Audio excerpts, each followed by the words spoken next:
Berdoa atau bekerja? Mana yang lebih utama? Berdoa atau bekerja?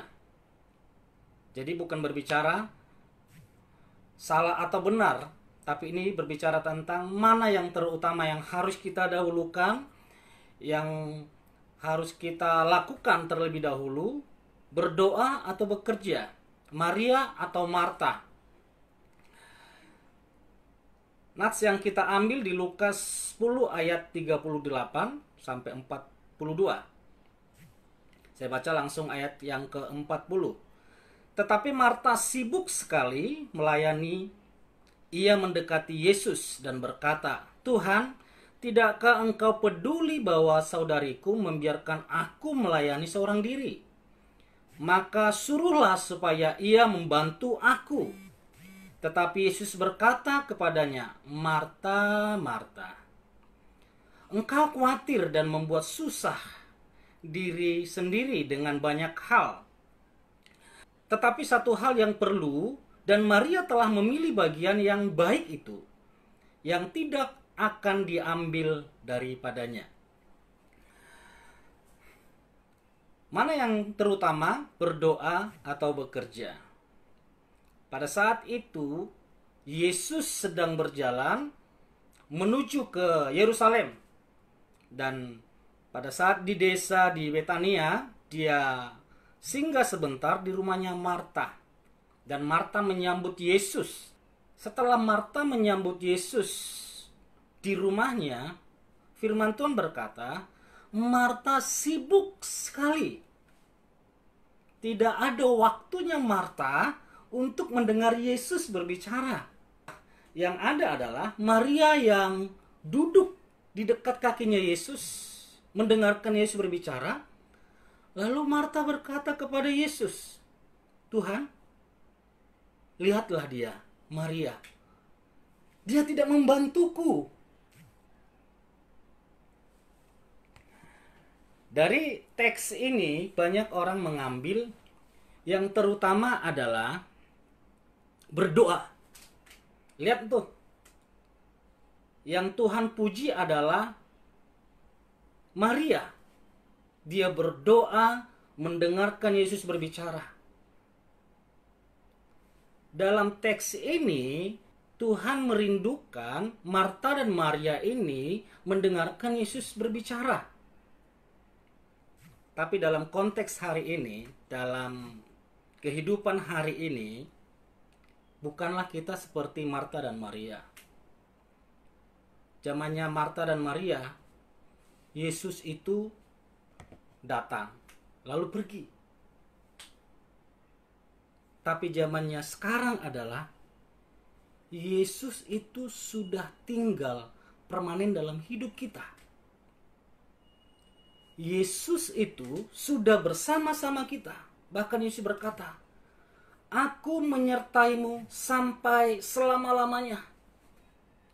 Tuhan tidak pernah lagi meninggalkan kita sendirian. Jadi berdoa dan bekerja itu adalah satu kesatuan yang tidak dapat dipisahkan dari hidup orang percaya.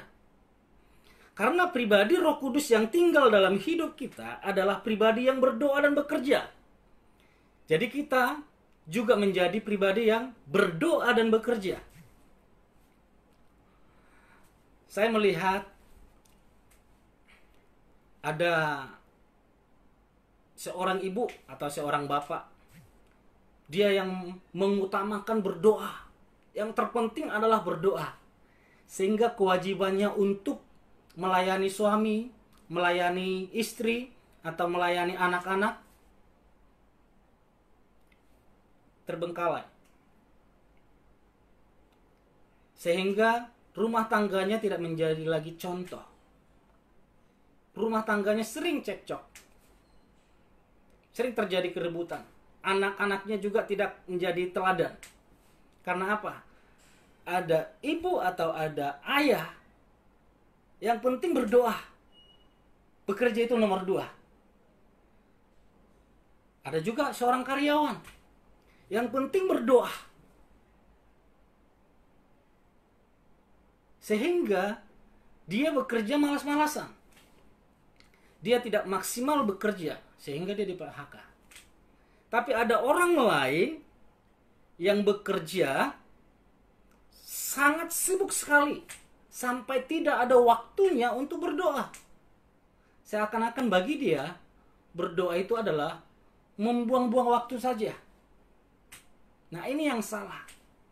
Jadi berdoa dan bekerja itu satu kesatuan yang terjadi dalam hidup kita yang tidak bisa kita pisahkan. Jadi yang benar adalah di mana kita bekerja, disitulah kita berdoa. Di mana kita berdoa, disitulah kita bekerja. Setiap hari, setiap saat, teruslah bekerja sambil berdoa. Atau berdoa sambil bekerja. Jangan jemu-jemu. Sebab orang yang terus berharap kepada Tuhan, orang yang terus bekerja dan terus berdoa, dan berdoa dan terus bekerja, mereka akan melihat pertolongan Tuhan. Mereka akan terus melihat mujizat Tuhan. Bahkan saya katakan, saudara akan menjadi langganan mujizat. Saudara akan berjalan dari kemuliaan ke kemuliaan yang jauh lebih mulia lagi. Kristus sudah tinggal di dalam saudara. Kristus sudah bersama dengan kita. Jadi pada saat engkau bekerja, sambil berdoalah.